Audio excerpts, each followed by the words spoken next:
মা কত সুন্দর সাইদ তুমি আসিলা সাইদ গো এত সুন্দর তুঙ্গ ফুট হয়েছে দেহ কত সুন্দর ফুট গো সাইদ গো ও সাইদ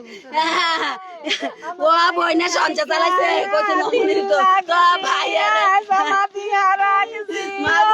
দেড় মাস পরে আমার ভাই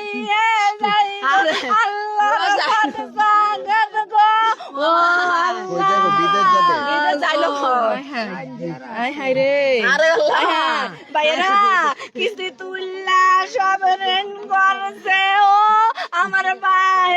অসুস্থ ভাইয়ের নামে কিস্তি ও কেমনে আমার ভাই চালাইব গো ও আল্লাহ গো আল্লাহ 10 গ্রাম বাইরের থেকে বিচার চাই আমার ভাইয়ের মৃত্যুর বিচার চাই ও ভাইয়েরা কত সুন্দর সাইদ তুমি গো সাইদ গো এত আমি কই আমার লাগে নমুনি দাও তুমি আমি আমার ফুতে ঘর আসিল দুপুরা বেলা ভাত খাইছে ইয়া খাইছে খাওয়ার পরে বিকাল টাইমে গেছে বারোয়া নামাজের দিন নামাজের কই গেছে কিমনে গেছে এটা জানি না দুপুরা একজন আইছে হ্যাঁ দেখছো না বলে আমনে ফুলা হ্যাঁ আঙ্গ আসলে হয়েছে আমার জামের লোক বলে কথা গেছে আমি বাইটা ছিলাম না এ দূরে কথা ও এই উচিল্লাই আমার সন্তান কোন কইরা লাইছে মাইরা উঠে রাখছে কেউ যায় না কেউ বিচার দেয় না কেউ দেয় না বাড়িতে উঠে রাখছে তারপরে নিছি কেউ যায় না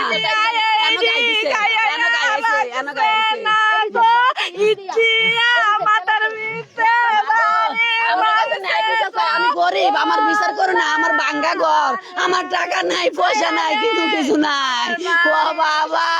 ও আমার আমার ভাইয়ের কয় হাত চুরি করছে ওরা আমার ভাইয়া হাত চুরি করে নাই ওরা সন্তমূল্যকে আমার ভাইয়ের নিয়া মারছে আরেক বাসায় যাই আসছিল হ্যান থেকে আমার বাইরে জোর করে 5-6 জন আইন না ইচ্ছা মতো মারছে মাইরা লাইছে আমার ভাইয়ে বলে তাকে পাওয়া তো বলে মিনতি হয়েছে এক বেড়া বলে জসিম করে না মেয়ে বেড়া বলে বউর উপরে ফাড়া দিয়া ঈদ দিয়া 2টা ঈদ দিয়া এমনি মাথার ভিতরে জোরে চাপ দিছে এরপরে গিয়া আমার ভাইয়ের পুরুষ অঙ্গের ভিতরে লাথি দিছে লাথি দেওয়ানে আবার এডি ইয়া আসছিল তাকে কাছে গাড়ি অটো গাড়ির ইয়া কি জানি চাবি দিয়া এডি রাখছে না আমার ভাইয়েরা আমরা বিচার চাই আমরা আর কিছু চাই না আমরা বিচার চাই জনগণের থেকে দেশবাসীতে সবার থেকে বিচার চাই আর কিছু চাই না আমরা গরিব আমার বাবার কিচ্ছু নাই ভাঙ্গা ঘর আমাদের কিচ্ছু নাই আমার একটা বর্ধমান ভাইয়া ছিল সংসারটা চালাইতো আমার আব্বা খুব অসুস্থ আমার আব্বার টিবি রোগেতে ক্যান্সারে যাওয়ার সম্ভাবনা আমার বাপে কিচ্ছু করতে পারে না আমার ভাইরা রাজমিস্ত্রি কাম করে সংসার চালাইছে আমার ভাইয়া কেমনে মারলো গো ও আল্লাহ